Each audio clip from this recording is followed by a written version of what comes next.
at nandito na naman tayo. Siyempre may pag-uusapan na naman tayo. Eto, pag-usapan naman natin itong press con na ginawa sa Canada during the visit of PBBM ito.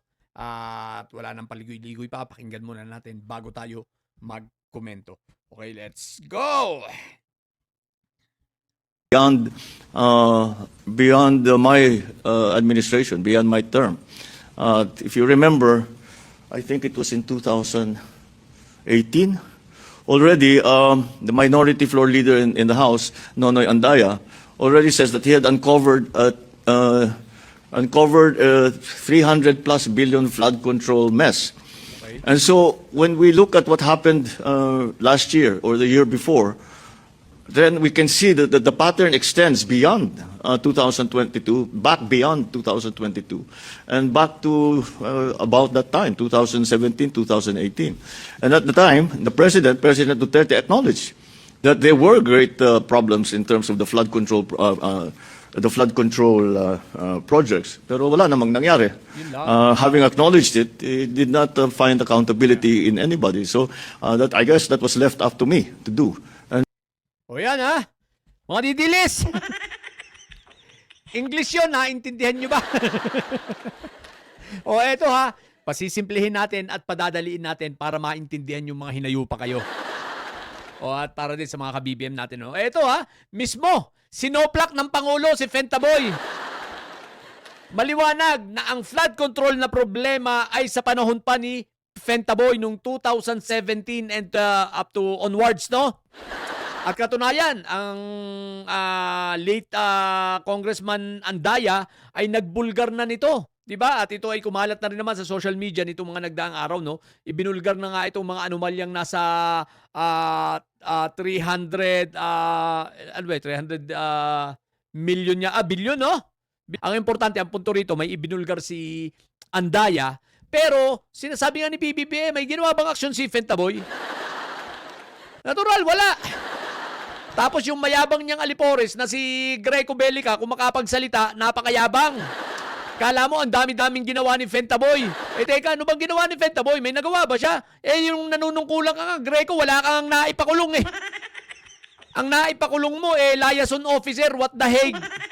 Tapos ang sabi mo, hindi pwedeng pangalanan. Hindi pwedeng pangalanan ng mga congressman kasi nasa investigasyon. O diba? Ang totoo pala, magkakakutsaba kayo. Kaya itong si Mark Villar, baka akala mo, lusot ka na. Hindi ka pa lusot, hindi ka pa safe, Tandaan mo yan. Alam nyo guys, itong si Bunuan, iniimbestigahan, palagay ko dapat si Bunuan, kinasuhan dapat maimbestigahan talagang mabuti at malaliman itong si Mark Villar, no? Bakit ka mo? Dahil siya ang DPWH secretary ng panahon na yon. Lalo na nung kasagsagan ng mga napakaraming mga korupsyon na yan, mga substandard na mga tulay, yung tulay na bumagsak dyan sa may Cavite ata yun, yung Parañaque to Cavite, di ba?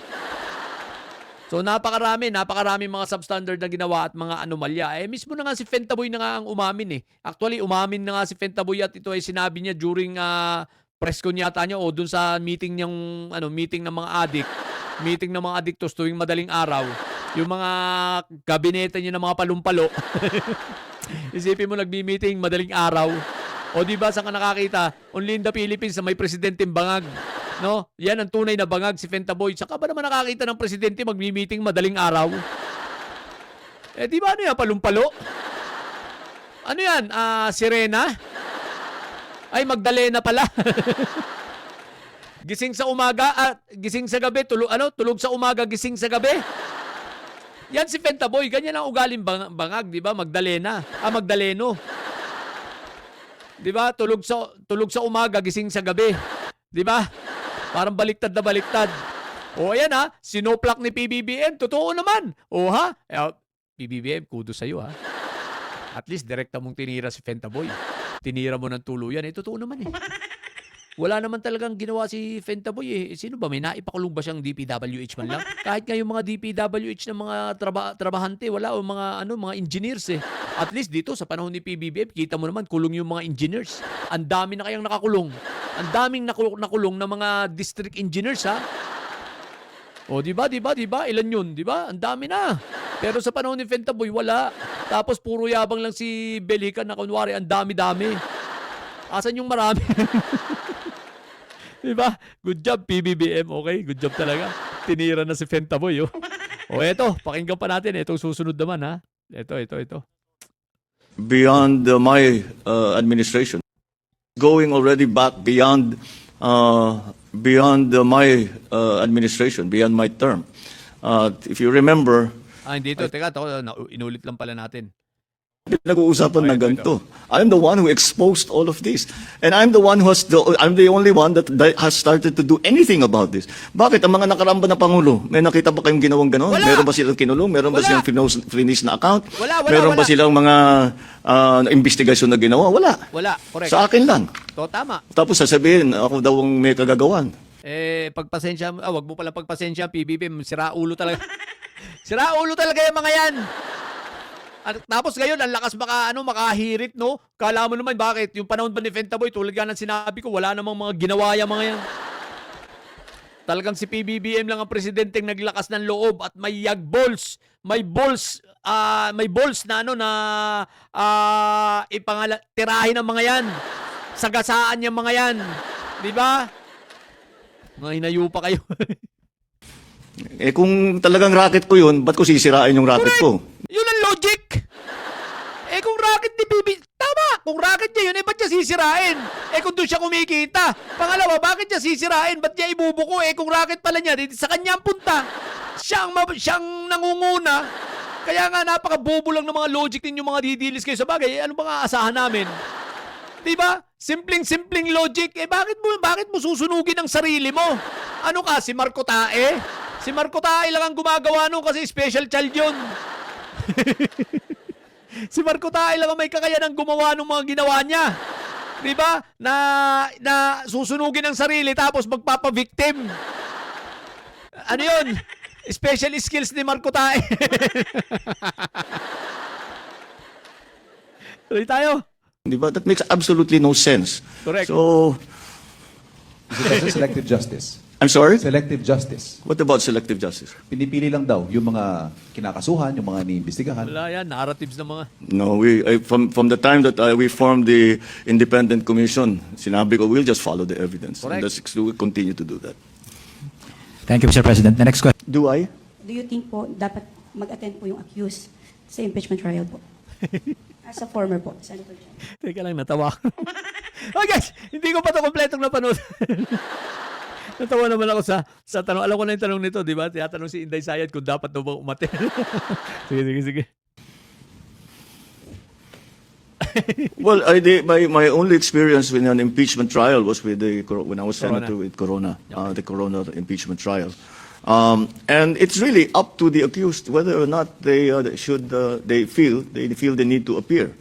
I guess the lawyers from on the defense side will give their advice. It's not for me to say. Problema, PBBM, binabato kasi ng laptop yung mga lawyer. Binabato ng laptop eh. One way or the other. But of course, it would be much easier to get to the bottom of everything if you can speak to the accused directly. And the accused can answer directly, not through secondary channels, not through the lawyers. Kung diretsong makapagsagot, di siyempre mas magiging maliwanag ang proseso, mas magiging madali ang proseso. But that's just my own opinion, and that's not a legal opinion because I'm not a lawyer. But if I'm just trying to put myself in that position, so I would probably myself, if it was me being accused, I would almost insist over the advice of lawyers. If they advise me not to appear, I would insist on appearing. Yun! Kaya ko namang sagutin. Sige, sagutin natin. Boom! Sabog! Sabog kay PBBM. Grabe. Oh, yun, klaro ha, klaro. Inday Sayad. Yan ang dapat, yan ang lohika, napakasimple. Kung ikaw ay walang kasalanan, aba, mag-i-insist ka pa. kung alam mo na matuwid ka at wala kang kasalanan at kayang-kaya mong sagutin ang lahat ng akusasyon sa'yo, kung sabihin sa'yo ng lawyer mo na huwag kang pumunta, huwag kang umattend, ang gagawin mo, mag-i-insist ka pa at sasabihin mo, hindi, a-attend ako dahil kailangang malinis ko ang aking sarili at patututuhanan ko na ang lahat ng mga akusasyon na yan ay puro kasinungalingan. Yan ang logic. Bilib ako sa inyong mga didilis Yung kabubuan ninyo, isipin ninyo, sabi nyo pa, wag umattend. Tapos wag matuloy ang hearing. Ang tanga nyo! Bakit ko sinasabing ang tanga nyo at napakabobo nyo? Isipin ninyo, pagkakataon, inaalis ninyo kay Inday Sayad ang pagkakataon na linisin niya ang kanyang sarili.